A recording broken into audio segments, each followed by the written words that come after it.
오늘은 종료주일입니다. 이미도 말씀을 드린 것처럼 예수님께서 공생애를 마무리하시고 이제 십자가에서 돌아가시기를 위해 예루살렘 성으로 입성하시는 그날을 기념하여 지키는 날입니다. 그런데 예수님이 예루살렘 성을 향하여 나아갈 때 유월절을 지키기 위해서 예루살렘에 모여있던 수많은 사람들이 예수님을 맞이하며 종려나무 가지를 흔들며 맞이했기에 이날을 종료주일이라 그렇게 이름을 붙였습니다. 그런데 종려나무 가지를 흔들며 맞이했다는 말은 예수님을 왕으로 맞이했다는 의미입니다. 왜 예수님을 왕으로 맞이했을까요? 그 말은 이런 배경을 가지고 있는 거죠. 그 당시 모든 이스라엘 백성들은 로마의 압제로부터, 그 로마의 압제라고 하는 것은 이스라엘 백성들에겐 크게 두 가지 어려움이 있는 거죠. 하나는 이방인이 언약 백성, 하나님의 백성들을 다스린다. 이게 도무지 용납이 안 되는 겁니다.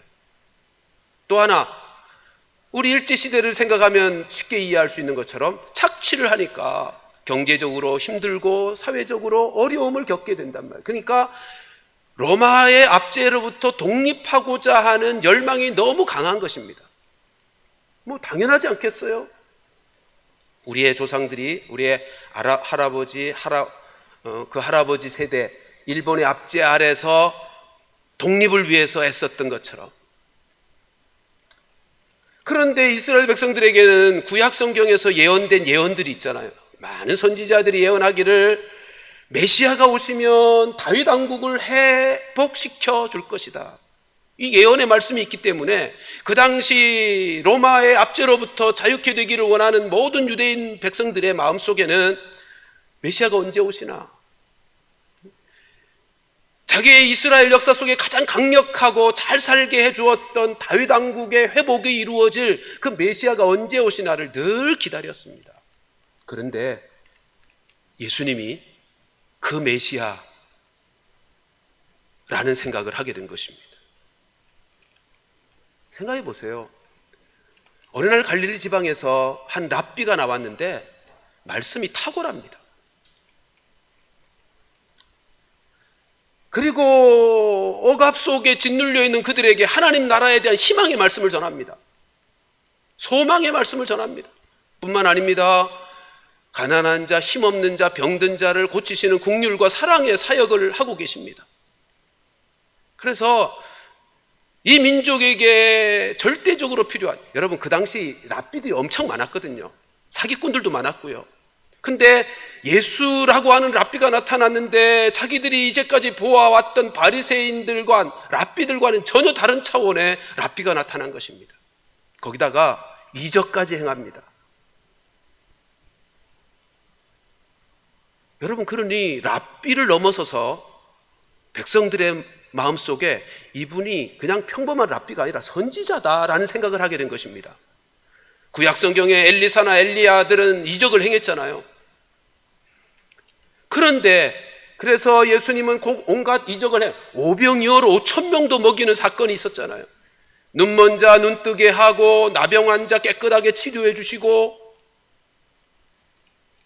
귀신 들려 악한 영의 억압에서 고통하는 그들을 귀신 쫓아내어 모든 악한 영들로부터 자유롭게 하잖아요. 근데 무엇보다도 며칠 전에 베단이라고 하는 마을에 죽어 나흘이 지난, 그래서 썩어 냄새나는 나사로를 살리는 사건이 있었습니다. 여러분, 이건 전무후무한 일 아니겠어요? 죽은 자를 살리는 사건. 그것도 하루 이틀 지나서가 아니고 썩어 냄새나는, 여러분 그 지역은 무더운 지역이어서 장례 나면 그날로 장례를 치러요. 우리 예수님 돌아가실 때 바로 요셉이 데려다가 자기 무덤에 넣잖아요. 모시잖아요. 그런데 나흘이 지나서, 사흘이나 지나서 썩어 냄새나는 죽은 자를 살렸단 말이에요. 그때가 어느 때라고요? 유월절을 지키기 위해서 전국에서 모여들어 있는 수많은 무리들이 모여 있는 그때요. 그러니 그 소문이 얼마나 쉽게 퍼졌겠어요. 그러니까 이분은 메시아다, 선지자 정도도 아니다, 이분은 우리가 기다리던 메시아 맞다, 이분만 우리의 메시아가 되어주시고 이분만 우리의 왕이 되어주신다면 우리는 로마의 압제로부터 자유롭게 될 것이고 먹고 사는 일 걱정 안 하지 않고도 살 수 있을 것이다. 얼마든지 생각할 수 있지 않겠습니까? 죽은 자, 썩어 냄새나는 자를 살렸는데요. 그래서 요한복음 12장 9절 말씀을 보면 많은 사람들이, 그 유월절 지키기 위해서 모여든 예루살렘의 많은 사람들이 그 소문 듣고, 나사로 살았다는 소문 듣고 다 가서 예수님도 보지만 살아난 나사로를 보기 위해서 몰려듭니다. 여러분, 그 당대 유월절을 지킬 때면 예루살렘에 거주하는 사람보다 20배, 30배의 인원이 모입니다. 이게 얼마나 많이 모였겠어요. 그러니까 예수님의 군중 동원력, 인원 동원력이 대단한 거예요. 벳세다 광야에서 오병이어 사건에서 몇 명이나 모였다고요? 남자만 5천 명. 그러니까 남녀노소 다 합하면 2만 명이라고도 하잖아요. 이게 그 시대에 2만 명이 모인다는 건 이게 얼마나 엄청난 숫자입니까? 자, 이렇게 되자 유대의 지도자들이 긴장하기 시작합니다. 그래서 요한복음 12장 10절 11절 보면 이런 말씀이 있어요. 같이 한번 읽어보실까요? 시작. 대제사장들이 나사로까지 죽이려고 모이하니 나사로 때문에 많은 유대인이 가서 예수를 믿음이로라. 이제 지도자들이 긴장하는 거예요. 여기 지도자라 함은 바리새인의 랍비들과 사두개파 사람들이요. 여러분, 그 당시는 산헤드린 공의회라고 하는 것이 있었어요. 그건 로마가 유대를 통치하기 위해서 만든 식민지 의회입니다.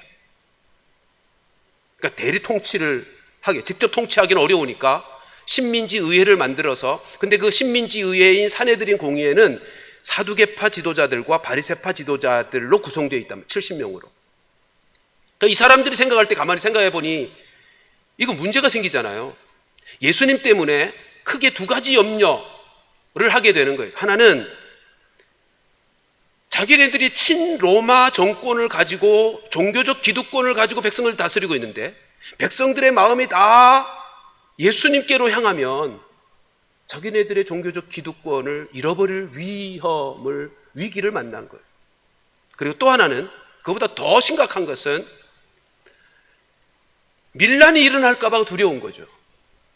이렇게 수많은 사람들이 예수님을 쫓는다고 하면, 여러분, 그 당시에 유대는 로마가 통치하던 지역 중에 가장 구테타가 많은, 밀란이 많은 지역이 유대 지역이에요.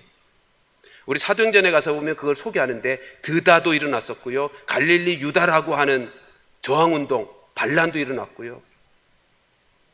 그러니까 여기는 끊임없이 아까 말씀드린 것처럼 어떻게 이방인이 하나님의 언약 백성들을 다스릴 수 있나, 이게 용납이 안 되고 억압 때문에 저항이 계속되는 거예요. 근데 예수님이 나타나서 수많은 사람들이 쫓아다니니 밀란이 나면 로마 군대가 다시 들어와서 진멸할 것이고, 그러면 이 민족이 멸망당할 수 있겠다는 위기의식을 가지고 염려하게 된 것입니다.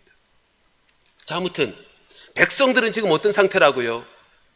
수없이 많은 이적과 기사를 행하고 위로와 소망의 메시지를 전하는 그분, 죽은 자를 다시 살려내시는 그분이 모든 유대인들에게는 흥분할 만한 일 아니겠어요? 그리고 그분이 지금 예루살렘으로 들어오시겠다고 하는 소문을 들었어요. 그럼 가만히 있겠습니까?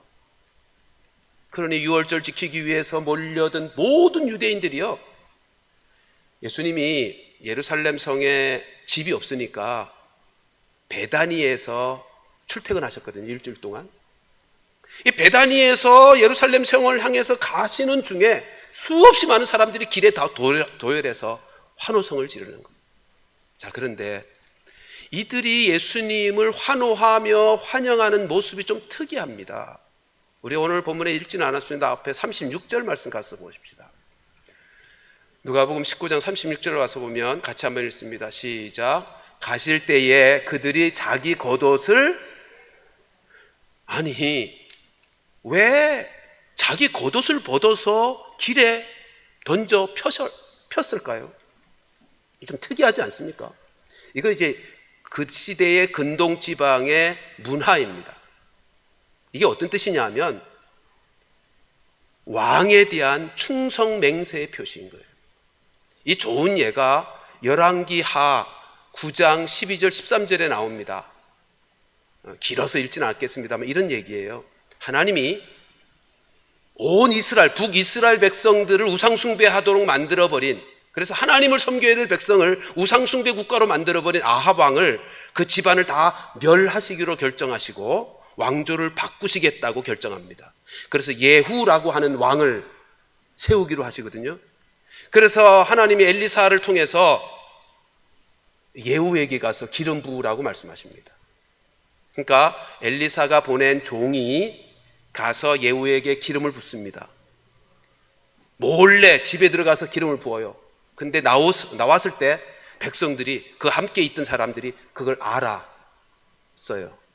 그러니까 어떻게 하는가 하면 13절 가서 보십시다. 시작. 무리가 각각 자기 옷을 급히 가져다가 섬돌 위 곧 예후의 밑에 깔고 나팔을 불며 이르되 예후는 왕이니라 하니라. 지금 구테타가 일어난 거예요. 하나님이 아합 왕을 버리고 예후를 왕으로 삼아 기름을 붓자 백성들이 자기의 겉옷을 벗어서, 급히 벗어서 그의 발 앞에 던지면서 선포합니다. 예후가 우리의 왕이다. 그러니까 이 겉옷을 벗어 던진다는 의미는 당신이 우리의 왕입니다를 고백하고, 당신이 말씀만 하시면 우리 칼 들고 일어서겠습니다 를 외치는 충성맹세의 외침이, 지금 오늘 본문에서 그 당시 유대인들이 예수님이 예루살렘으로 입성하실 때 한 일이 그거예요. 그러니까 어떤 뜻이죠? 예수님, 당신은 우리의 왕입니다. 말씀만 하십시오. 우리가 칼 들고 일어나서 우리 이스라엘의 독립을 위해서 로마 정권과 싸우겠습니다. 지금 그 행동을 하고 있는 거예요. 이 얼마나 위험천만한 행동입니까? 로마 정권에서 볼 때 이거 위험천만한 행동이에요. 여러분, 이렇게 예수님을 왕으로 인정하고 충성 맹세를 할 뿐만 아니라 마태복음과 마가복음의 본문을 가서 보면 맞이하면서 저들이 찬송을 부르고 환호성을 지르는데 그 내용들이 뭐죠? 우리 21장 9절 한 절만 보십시다. 같이 읽습니다. 시작. 앞에서 가고 뒤에서 따르는 무리가 소리 높여 이르되 호산나 다윗의 자손이여 찬송하리로다. 주의 이름으로 오시는 이여 가장 높은 곳에서 호산나 하더라. 여러분, 여기에 두 단어에 주목하십시오. 호산나라고 외칩니다. 그리고 다윗의 자손이라고 외칩니다. 호산나라는 뜻은 우리를 구원하소서라는 뜻입니다. 다윗의 자손이라는 뜻이 뭘까요? 아까 말씀드린 것처럼 이스라엘의 역사 속에 가장 강력했고 잘 살았던 다윗 왕국의 회복, 그 다윗 왕국과 같은 나라의 회복을 이룰 메시아라는 뜻입니다. 그러니까 지금 유대 백성들은 예수님의 지난날에 대한 소문을 다 듣고는, 저분은 메시아야, 구약에 예언되었던 메시아 맞아, 저분이 이제 우리의 왕이시면 로마 정권을 뒤엎고 우리나라는 독립할 수 있어 라고 하는 열망을 가지고 지금 예수님이 예루살렘 성을 향하여 베다니에서부터 감람산을 건너오고 있는 중에 길거리에서 수많은 사람들이 모여서 호산나 우리를 구원하소서, 다윗 왕국을 다시 회복시킬 메시아여라고 하면서 말씀만 하시면 우리가 칼 들고 일어나 이 싸움을 싸워내겠다고 외치고 있는 것입니다. 그러니까 이 분위기가 뜨거운 분위기.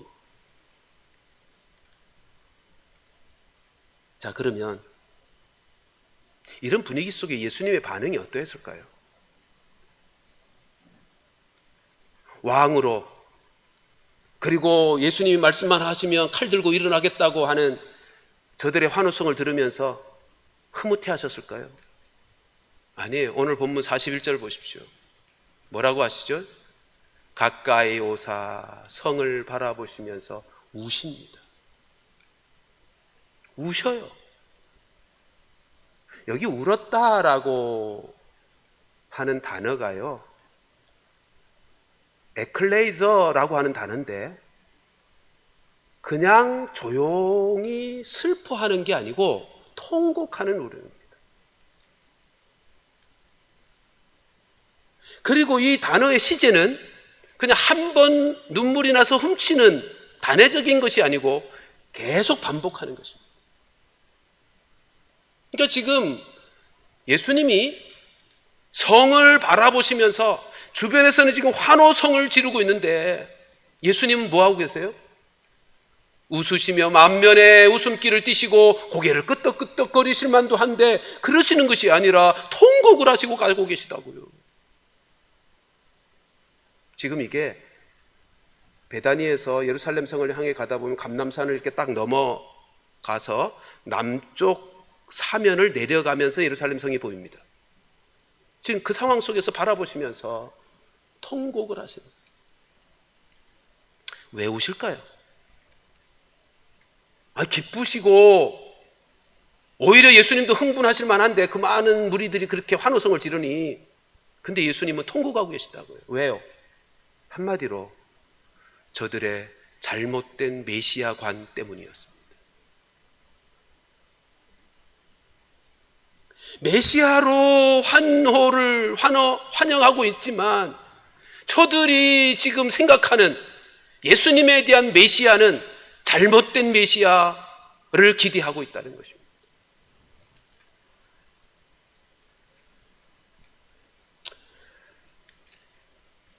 여러분, 예수님이 지금 왜 오신 거예요?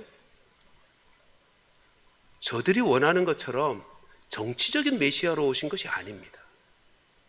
로마 정권을 뒤엎어서 유대 민족의 독립을 이루어내는 정치적인 메시아로 오신 것이 아니에요.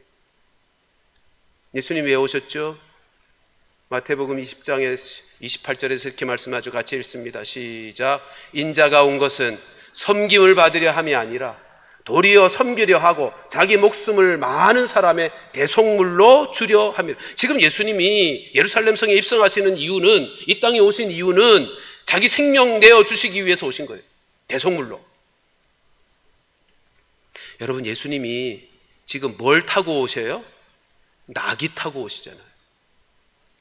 만일 승리자로 로마 정권을 뒤엎을 권세자로 오신다면 뭐 타고 오셨겠어요? 말 타고 오시는 거죠. 그 당시 대부분 왕은, 그리고 승리의 군사 장수들은 말을 타고 입성했거든요. 근데 예수님은 지금 나귀, 그것도 새끼를 타고 들어와요. 그게 무슨 의미예요? 우리가 아까 교동문에서 본 것처럼 겸손의 왕이심을 보여주는, 섬김의 왕이심을 보여주는 거예요. 왜 오셨다고요? 많은 사람을 위하여 자신의 생명을 내어주고 대속물로 이 땅에 오셨다는 거예요. 근데 이 사람들은 예수님을 맞이하고 환영할 때 어떤 메시아로 지금 기다리고 기대하고 있다고요? 정치적인 메시아, 다른 말로 현실적인 메시아요. 다른 말로 내 문제 해결해 주시는 메시아요. 여러분, 이 말씀을 예수님 오늘 본문의 이유를 이렇게, 예수님이 왜 통곡하셨는지의 이유를 42절에서 이렇게 밝히고 있습니다. 같이 한번 읽어보십시다. 시작. 이르시되 너도 오늘 평화에 관한 일을 알았더라면 좋을 뻔하였거니와 지금 내 눈에 숨겨졌도다. 이게 예수님이 통곡하시는 이유입니다. 뭘 몰라서, 저들이 뭘 모르는 것 때문에 지금 예수님이 통곡하시는 거예요. 근데 뭘 모른다는 거예요? 평화에 관한 일이요. 그들의 눈에 숨겨졌어요. 그들의 마음이 어두워져서 못 보고 있는 거예요. 여기 평화는 하나님의 평화를 말합니다. 저들이 하나님의 평화를 못 보니까 여기 하나님의 평화가 뭐예요? 조금 전에 말씀드린 것처럼 하나님의 평화란 하나님과의 관계의 평화요. 죄와 사망의 문제를 해결하고 하나님과 이제 다시 화평하게 되는 그 평화요. 예수님 이 땅에 왜 오셨어요? 죽으시러 오셨잖아요. 왜 죽어요? 죄 문제 해결하시려고. 죄 문제 해결하는 게 어떤 의미예요? 하나님과 다시 원수되었던 관계를 청산하고 화목하게 되는 사건이잖아요. 예수님이 그것 때문에 오신 거예요. 근데 이 사람들은 그걸 모르는 거예요. 눈이 어두워서 예수님이 이 땅에 왜 오셨는지, 지금 예루살렘 성에 입성하시는 이유가 뭔지 모르는 거예요, 지금.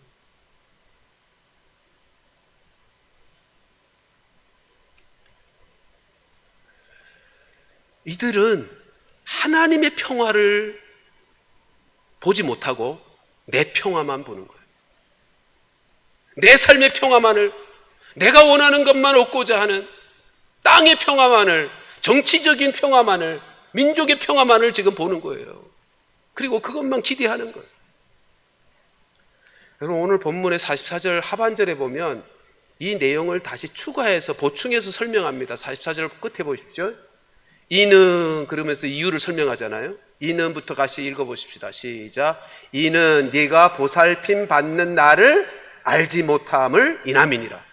그러니까 위에서는 평화에 관한 일을 알지 못함이라 라고 말씀했는데, 이걸 보충하기를 보살핌 받는 나를 알지 못한다.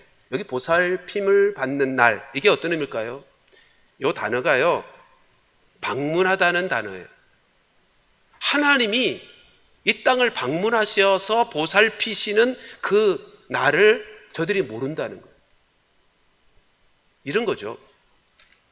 하나님이 애굽을 방문하십니다. 그죠? 종살이 하던 당신의 언약 백성 애굽을 방문하셔서 아브라함에게 언약했던 그 언약을 따라서 저들을 애굽에서 출애굽시켜요. 이게 보살핌 받는 날인 거예요. 지금 하나님이신 그분께서 죄의 종로로 타고 사망의 종로로 타는 인생들을 보살피시기 위해, 그 매임에서 자유케 하시기 위해 하나님이신 그분이 육체를 입고 이 땅에 오셨다고요. 그리고 그 일을 이루시기 위해서 십자가를 지시러 지금 예루살렘 성을 입성하고 계시는 거예요. 근데 그날을 모르는 거예요. 아담 때부터 언약하신 그 언약을 기억하고 죄와 사망의 종로로 타며 매여 고통받고 있는 인생들을 구원하기 위해서 그 주님이, 하나님이신 그분이 이 땅에 오셨는데, 그 보살핌의 날을, 그 보살핌의 역사를 영적으로 어두워서 모르는 거예요. 그리고 뭐만 지금 구하는 거예요? 땅의 평화만, 내 문제의 해결만.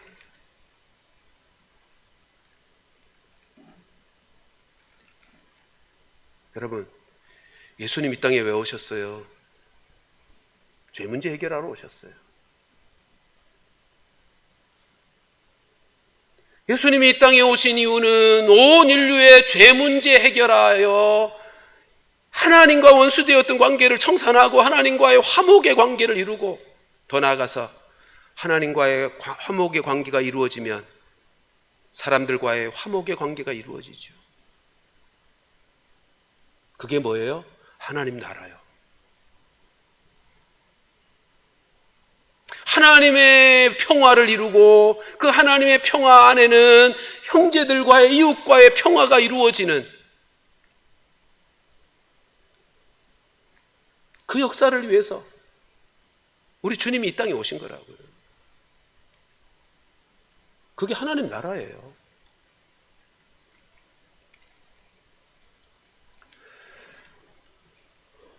여러분, 오늘 본문의 43절 44절을 보면 예수님이 통곡하게 되어진 직접적인 이유를 보여주고 있습니다. 그러니까 조금 전에 말씀드린 것처럼 예수님이 왜 통곡하셨다고요? 하나님의 평화를 모르기 때문에. 근데 그 하나님의 평화를 모르고 자기의 평화만을 추구한 결과가 어떤 것인지 43절 44절에서 말씀하고 있습니다. 43절부터 읽어보십시다. 시작. 날이 이를지라 내 원수들이 토둔을 쌓고 너를 둘러 사면으로 가두고 또 너와 및 그 가운데 있는 내 자식들을 땅에 메어치며 돌 하나도 돌 위에 남기지 아니할 것이다. 이 말씀은요, 주후 70년에 있을 예루살렘의 멸망에 대한 예언의 말씀이에요.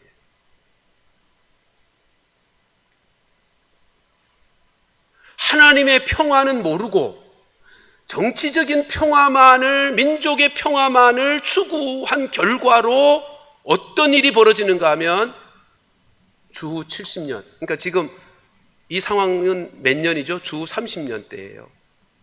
그러니까 40년 후에 있을 그 일을 내다보시면서 예언한 말씀이에요. 43절에 뭐라 그런지 보십시오.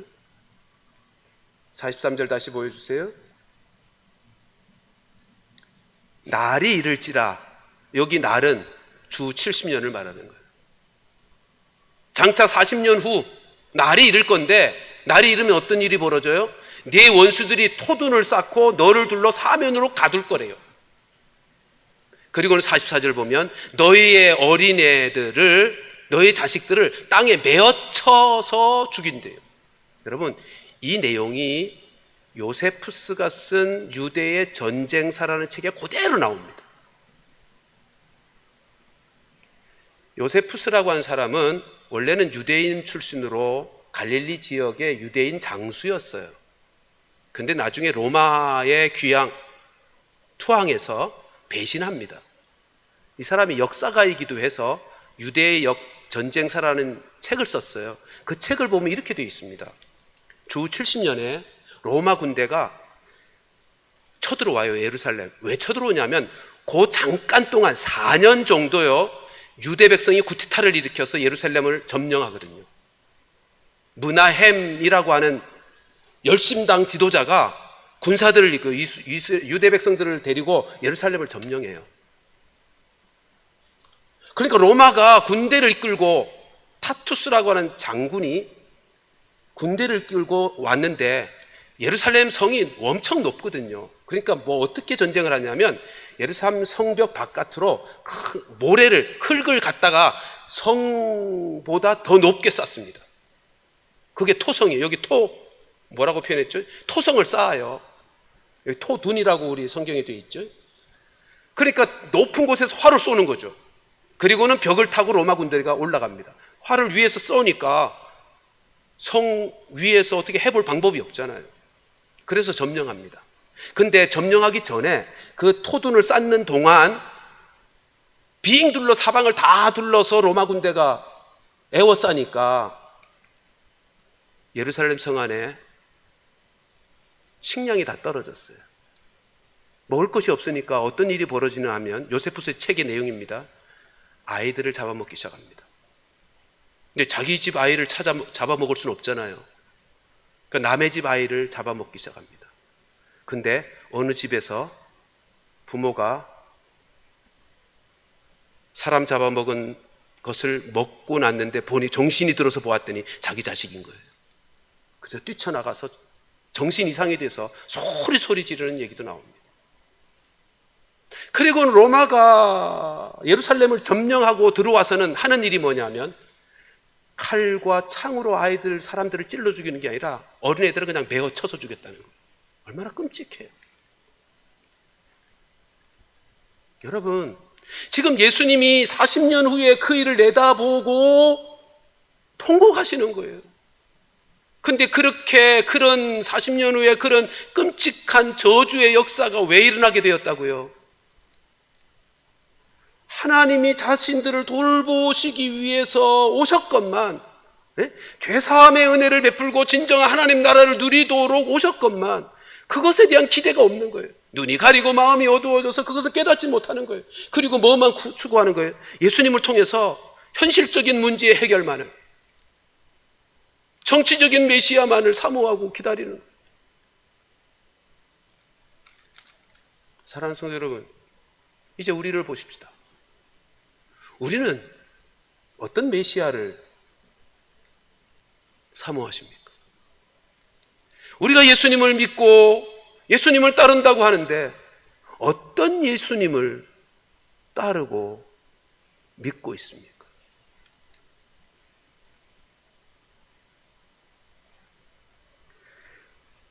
이스라엘 백성들이 외쳤던 호산나 맞아요. 예수님이 구원하시는 분 맞아요. 근데 그 구원이 어떤 구원이냐 말이에요. 내가 예수님을 통해서 받고자 하는 구원이 어떤 구원이냐 말이에요.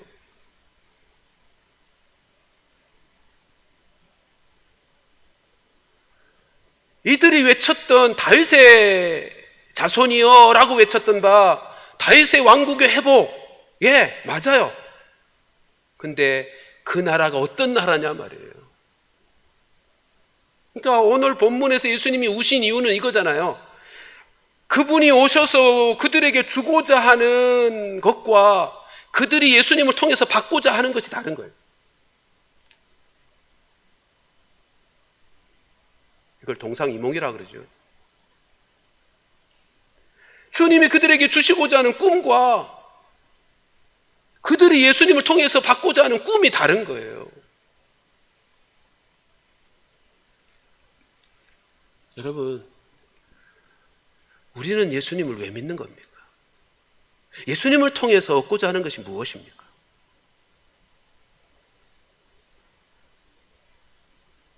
어떤 구원을 원하시는 것입니까?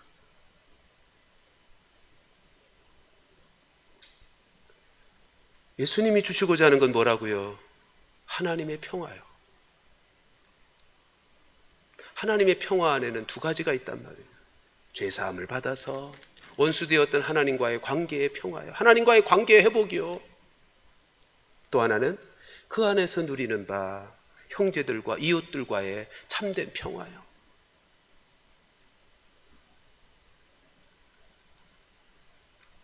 그러니까 오늘 본문은 원리상으로 생각하면 아주 분명합니다. 주님이 우리에게 원하시는 것과 내가 주님에게 원하는 것이 같은가 하는 거예요. 이게 다르면 오늘 본문의 유대 백성들과 똑같은 거죠. 우리 주님이 마음 아파하시는 거예요.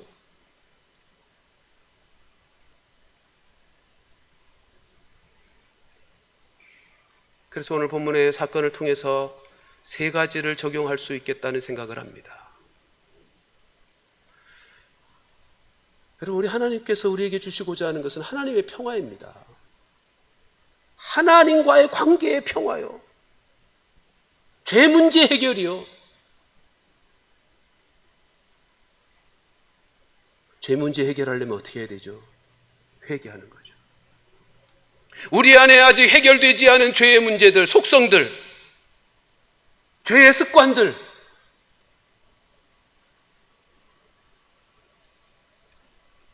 하나님께서 우리에게 원하시는 게 그것이고 그것을 위해서 이 땅에 오신 거예요.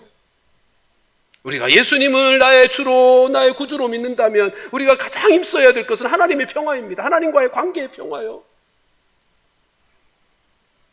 내 안에 아직 해결되지 않은 죄와 더러움의 문제들을 주님 앞에서 회개하고, 그래서 주님이 오셔서 첫 번째로 외치는 것이 회개하라 천국이 가까웠느니라 아닙니까?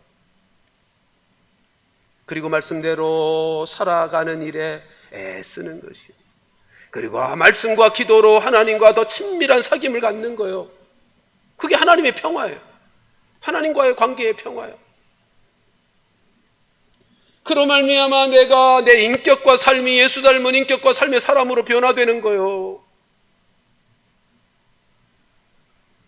그게 우리 주님이 우리 가운데 오셔서 우리에게 주시고자 하는, 보살핌을 받는 날에 우리에게 주시고자 하는 참된 평화랍니다.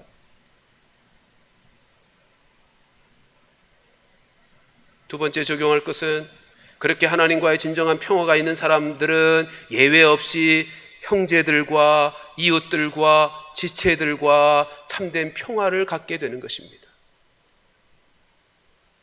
그게 성경에서 가르치는 하나님의 말씀이에요. 서로 사랑하라. 그것이 너로 하나님의 자녀임을 증명할 것이다. 그렇게 주님이 말씀하셨어요. 그러니까 하나님 사랑과 이웃 사랑은 하나라고요. 하나님 사랑하는 것만큼 이웃 사랑하는 것이 비례한다고요. 하나님 사랑은 이웃 사랑으로 증명하는 거예요. 나는 스스로 생각할 때 하나님 사랑하고 있어, 하나님과의 관계의 평화가 이만큼 되는 거야 라고 생각할지 모르지만, 만일 형제와의 관계가 그렇지 못하다면 스스로 착각하고 있는 것입니다.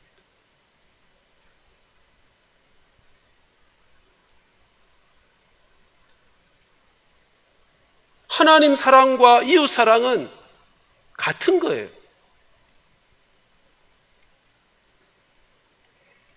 따라서 우리는 어떤 경우에도 사람을 차별하거나 무시하거나 사람들과의 갈등과 분쟁 속에 살아가면 안 되는 것입니다. 내가 너무 이기적이고 나중심적이어서 갈등하고 분쟁이 일어난다고 하는 것은 하나님의 평화는 생각하지 않고 나의 평화만을 생각하는 것입니다. 나만을 만족시키고 내 마음만 편하자고 하는 거예요.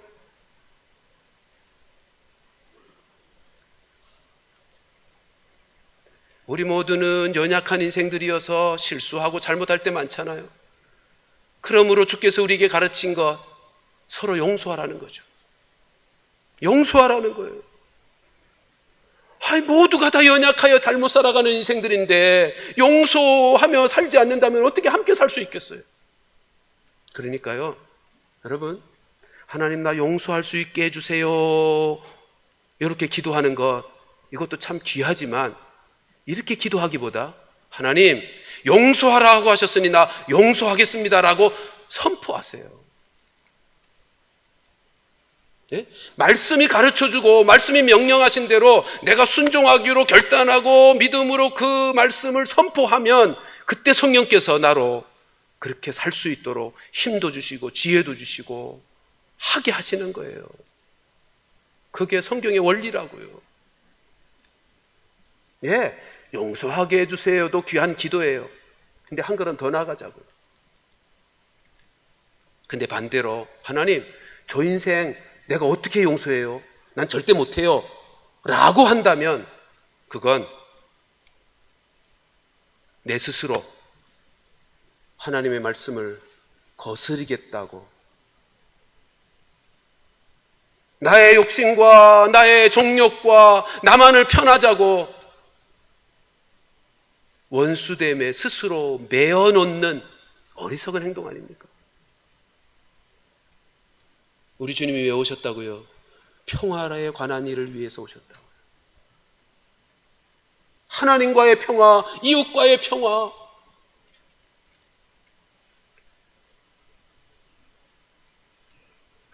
사랑하는 성도들이여, 우리가 인생 살아가면서 하나님 사랑하는 그 일만큼 이웃을 돌아보고 사랑하는 일에도 관심을 가져야 합니다. 그게 말씀이 가르치는 방식대로 살아가는 거예요.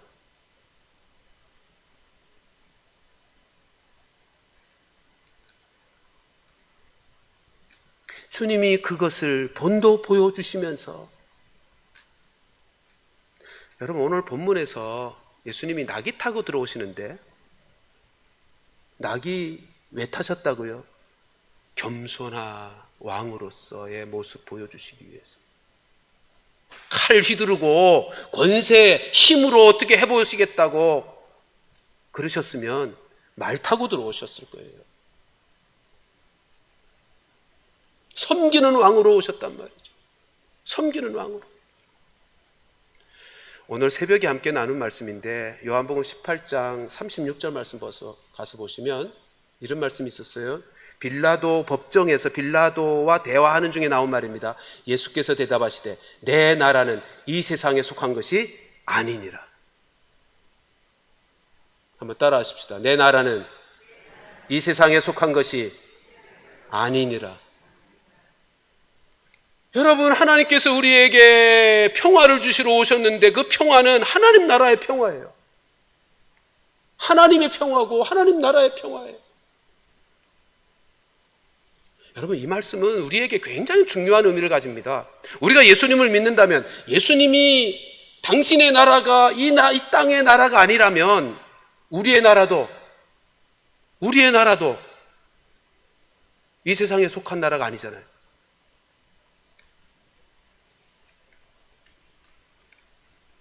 그러므로 우리가 어떻게 살아야 돼요? 이 땅의 나라를 위해 살지 않고 우리의 하나님 나라를 위해 살아야죠. 우리의 나라인, 내 나라는 이 세상에 속하지 않았다는 말은 그럼 주님의 나라는 어떤 나라요? 영원한 나라요? 하나님 나라요? 우리도 똑같단 말이죠. 우리의 나라가 어떤 나라예요? 이 땅의 나라가 아니에요. 하나님 나라, 영원한 나라. 그래서 우리의 시민권은 어디에 있다? 저 하늘에 있다. 우리가 이 땅에 살아가는 삶은 무엇이다? 잠시 지나가는 나그네 삶이다. 그래서 우리가 어떻게 살아야 돼요? 보물을 쌓아도 이 땅에 쌓지 말고 하늘에 쌓으라고 말씀하시는 것이고, 너희가 구할 것은 하나님 나라를 먼저 구하라고 하시는 것이고, 우리가 삶을 살아가면서 추구할 것은 이 땅의 평화가 아니고 정치적인 평화, 경제적인 평화, 예, 귀합니다만 그것보다 더 우선하고 우리의 구할 바는 영원한 하나님 나라, 하나님과의 관계의 평화, 하나님 나라를 먼저 구해야 된다는 거죠. 근데 거기에는 두 가지요. 하나님과의 관계의 평화와 이웃과 형제와 지체와의 진정한 회복의 평화예요. 예수님께서 돌보시는 날로 오셔서 십자가 지시고 죽으신 이유는 하나님과의 원수되었던 대적하는 적대감의 문제를 다 해결하시고 하나님과 평화로 이루어진 날이고, 그로 말미암아 이웃과 지체들과의 적대감도 다 해소하여 참된 평화, 사랑의 관계로 섬기는 자들로 살아갈 수 있게 하는 평화인 것입니다. 세 번째 적용할 것은, 여러분, 예수님이 왜 오셨어요? 하나님의 평화를 모르기 때문에 오셨단 말이죠. 이제는 우리는 알아요. 하나님의 평화가 뭔지. 근데 교회 밖에 아직도 하나님의 평화를 모르는 자들이 있잖아요. 우리 주님은 우리만을 위해서 오신 분이 아니라 교회 밖에서도 아직도 하나님의 평화를 모르는 저들을 위해서 주님이 울고 계시단 말이죠. 따라서 우리도 주님의 마음을 품고 주님이 우셨던 그 울음을 우리도 울 수 있어야 하는 거죠. 하나님의 평화를 모르고 땅의 평화만을 추구하며 살아가는 그 결과가 무엇인지를 우리도 내다볼 수 있잖아요. 주님이 40년 후에 이스라엘이 그것 때문에 멸망당함을 내다보셨던 것처럼 적어도 우리가 하나님의 평화를 알지 못하고 살아가는 세상 사람들의 미래가 어떻게 될지 우리 내다볼 수 있잖아요. 그게 뭐예요? 영원한 죽음이요, 지옥 형벌이요. 하나님의 평화를 모르고 땅의 평화만을, 경제적이고 정치적인 평화만을 추구하며 이 땅을 위해 살아가는 인생들의 내다 보여지는 미래는 지옥 형벌이라고. 내 가족 중에도 있지 않습니까? 내 사랑하는 친구 중에서도 있지 않습니까? 말씀을 정리하고 마치겠습니다. 우리 주님이 왕으로 예루살렘 성을 입성하셨습니다. 근데 낙이 타고 입성하셨습니다. 주변의 사람들은 환호성을 지르며 환영했지만 우리 주님은 우셨습니다. 통곡하셨습니다. 이유는 하나님의 평화를 알지 못하기 때문에, 그 눈이 어두워지고 그 마음이 어두워져서 하나님의 평화를 알지 못하기 때문에. 우리는 어떻습니까? 사랑하는 성도들이여, 우리의 삶에서 하나님의 평화가 무엇인지를 이제는 경험했으니 그 평화를 누리며 살아가십시다. 그게 하나님 나라를 사는 거예요. 더 하나님과 친밀한 사귐을 위해서 말씀과 기도의 삶을 살고, 그래서 주님 안에서 예수 닮은 인격과 삶의 사람으로 변해져 가고, 그리고 이웃과 형제들과 지체들과 더 친밀하게 사귐의 회복을 이루어가고, 뿐만 아니라 교회 밖에 아직도 땅의 평화만을 추구하며 하나님의 평화가 뭔지도 모르고 살아가는 저들을 위해서 함께 울면서 저들을 위해서 기도하면서 저들에게 복음을 전하여 저들도 예수 안에서 참되신 왕이신 예수 안에서 하나님 나라를 누리게 되는 역사, 그 일을 위해서 쓰임받고 우리가 하나님 나라를 누릴 뿐만 아니라 하나님 나라를 위해서 쓰임받는 우리 모두가 되기를 주님의 이름으로 축원합니다. 기도하십시다.